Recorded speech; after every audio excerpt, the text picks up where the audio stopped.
நாட்டிலே யுத்தம் நிறைவடைந்த பின்னர் அந்த இடம்பெயர்ந்த மக்கள் தங்களுடைய பொருளாதாரத்தை முற்றுமுழுதாக இழந்திருந்த நிலையிலே அங்கு எந்தொரு வருமானமற்ற நிலையிலே அவர்கள் வாழ்ந்து மிகவும் கஷ்டப்பட்டு கொண்டிருந்த நேரத்திலே தென்பகுதியிலிருந்து அங்கு வருகை தந்த 40க்கும் மேற்பட்ட இந்த நுண்கடன் நிதி நிறுவனங்கள் வந்து அந்த பெண் தலைமைத்துவ குடும்பங்கள் குறிப்பாக அவர்களுக்கு இந்த நிதி மூலங்கள் ஊடாக நிதியை கடனை வழங்கி அவர்களை பலவிதமான துன்புறுத்தல்களுக்கு ஆளாக்கியிருந்ததை நாங்கள் நேரடியாக காணக்கூடியதாக இருந்தது.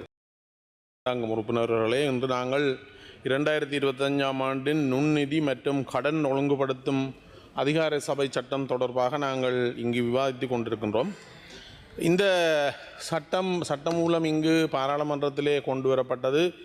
நாங்கள் மிகவும் சந்தோஷமடைகிறோம், வரவேற்கிறோம். இது எங்களுடைய நாட்டுக்கு இந்த சட்ட மூலம் என்பது மிகவும் முக்கியமான ஒரு சட்ட மூலம். ஏனென்று சொன்னால் இந்த சட்ட மூலம் இல்லாத காரணத்தினால் மிக மோசமாக பாதிக்கப்பட்ட இடங்களிலே வடக்கு கிழக்கு மாகாணங்களும் பாதிக்கப்பட்ட மாகாணங்களாக இருக்கிறது. உங்களுக்கு தெரியும், 2009ஆம் ஆண்டு எங்களுடைய நாட்டிலே யுத்தம் நிறைவடைந்த பின்னர் அந்த இடம்பெயர்ந்த மக்கள் தங்களுடைய பொருளாதாரத்தை முற்றுமுழுதாக இழந்திருந்த நிலையிலே அங்கு எந்தொரு வருமானமற்ற நிலையிலே அவர்கள் வாழ்ந்து மிகவும் கஷ்டப்பட்டு கொண்டிருந்த நேரத்திலே தென்பகுதியிலிருந்து அங்கு வருகை தந்த 40க்கும் மேற்பட்ட இந்த நுண்கடன் நிதி நிறுவனங்கள் வந்து அந்த பெண் தலைமைத்துவ குடும்பங்கள் குறிப்பாக அவர்களுக்கு இந்த நிதி மூலங்கள் ஊடாக நிதியை கடனை வழங்கி அவர்களை பலவிதமான துன்புறுத்தல்களுக்கு ஆளாக்கியிருந்ததை நாங்கள் நேரடியாக காணக்கூடியதாக இருந்தது. அவ்வாறு இந்த நுண்கடன் நிறுவனங்கள் எங்களுடைய பிரதேசத்திலே வங்கிகளில் பணம் எடுக்க முடியாத, கடன் வாங்க முடியாதவர்களுக்கு கூட அவர்கள் அதிக வட்டிக்கு எந்த ஒரு நிபந்தனையுமின்றி கடனை வழங்கிவிட்டு அந்த கடனை பெறுவதற்காக பல்வேறு துன்புறுத்தல் நடவடிக்கைகளை செய்து, பாலியல் ரீதியான துன்புறுத்தல்களை செய்து, ஒரு கடனை அடைப்பதற்காக இன்னொரு நிதி நிறுவனத்திடமிருந்து கடனை பெற்று அதை அடைப்பதற்கு இன்னொரு நிறுவனத்திடமிருந்து கடனை பெற்று இப்படி பல நிறுவனங்களிலே கடனை பெற்று இறுதியாக அதை சமாளிக்க முடியாத சூழ்நிலையிலே அந்த குடும்ப தலைவர்கள் தற்கொலை செய்த சந்தர்ப்பங்கள் பல எங்களுடைய வடக்கு கிழக்கு மாகாணங்களிலே கடந்த காலத்திலே நடந்திருக்கிறது.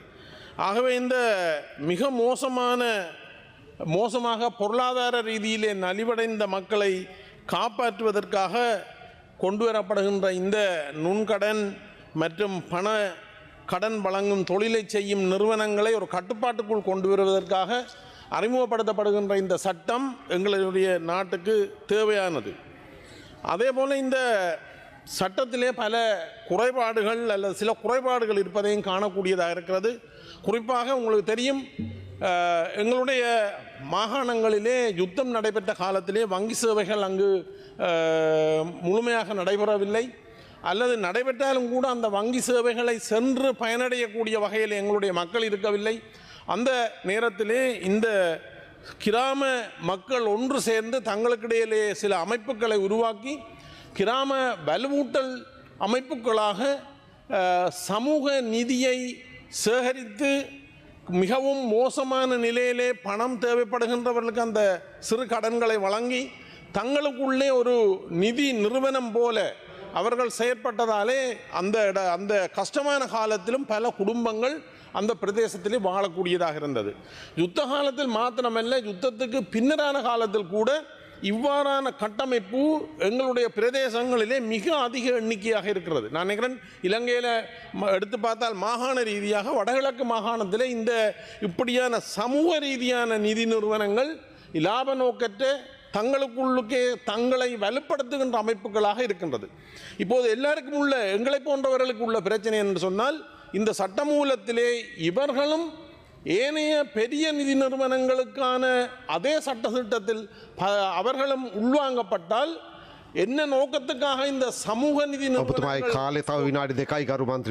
நன்றி சமூக நிதி நிறுவனங்கள் கொண்டு வரப்பட்டதோ அந்த நோக்கம் அற்றதாக போய்விடும். இதனால் பல ஏழை குடும்பங்கள் அல்லது தங்களுக்குள்ளுக்கே ஒரு கட்டுமானத்தை உருவாக்கி வாழ்ந்து கொண்டிருக்கின்ற பெண் தலைமைத்துவ குடும்பங்கள் போன்ற குடும்பங்கள் இதால் பாதிப்பை ஏற்படுத்தக்கூடிய ஒரு சூழல் ஏற்படுகின்றது.